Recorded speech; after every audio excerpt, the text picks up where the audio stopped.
Hi guys!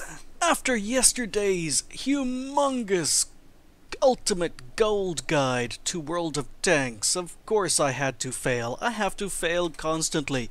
And I forgot one. I forgot one usage for gold in this game. So I'm just putting a quick video up just as a little addition to yesterday's guide, and hopefully too many people haven't corrected me in the comments or mentioned my oversight, but there is one other use for gold. And if we come into personnel file, you can see that we can train crew members.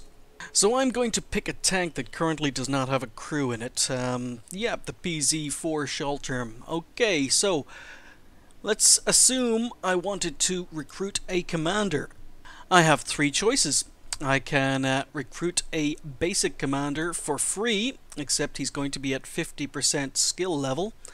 I can spend credits for 75% skill level, or I can choose to spend gold and start the commander off with 100% skill level. Now, this is only 100% skill level. This is not his first skill, but it will cost me 200 gold. Again, like every other offer in the game where you can spend gold, this is half price 2 or 3 times a year, so you will be able to retrain crew members for 100 gold. Now, that's fine when you're starting with a new crew, and to be honest, I very rarely do this. Most new crews I start with are on 75%, and occasionally, if a special is on at the time I am recruiting a new crew, I might spend 100 gold on just the commander, because 100% commander makes a big difference to a tank compared to 100% on any of the other crew members. The other time you might consider spending gold on a tank is when you have a pretty good crew in a tank. So let's take...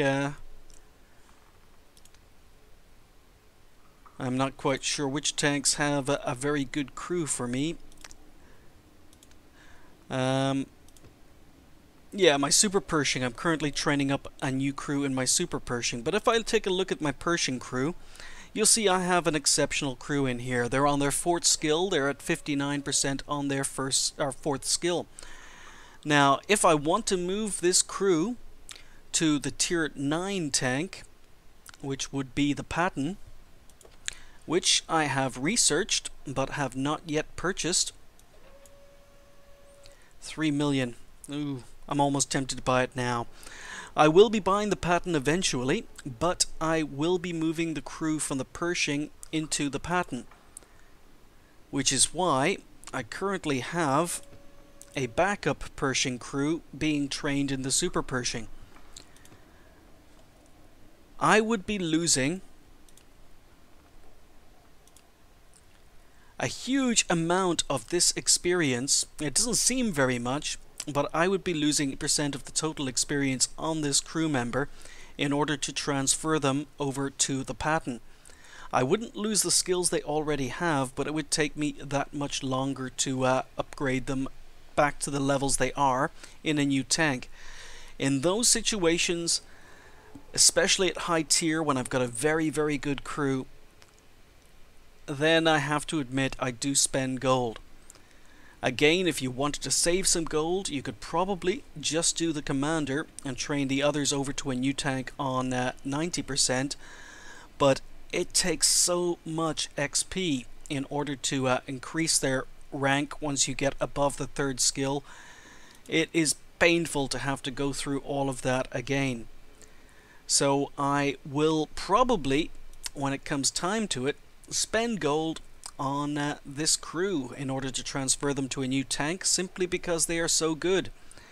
If I take a look at another tank, for example the Indian Panzer, and the Indian Panzer is exactly the same. I've got a half decent crew. They're definitely not as good as the American crew, but I've got a half decent crew in the Indian Panzer. These guys are going to be moving into the Leopard prototype as soon as I get around to buying it. And I will not be spending gold on these guys because they have not advanced that far up in their crew skills.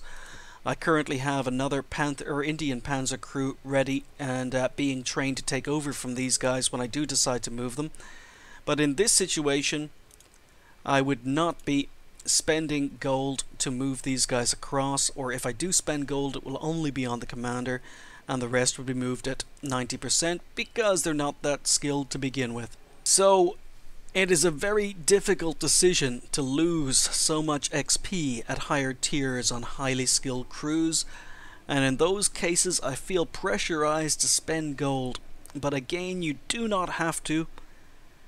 That is your choice, just as it is my choice to spend some gold doing it. And I don't do it very often. I think it's only been one tank before I've spent gold on to transfer.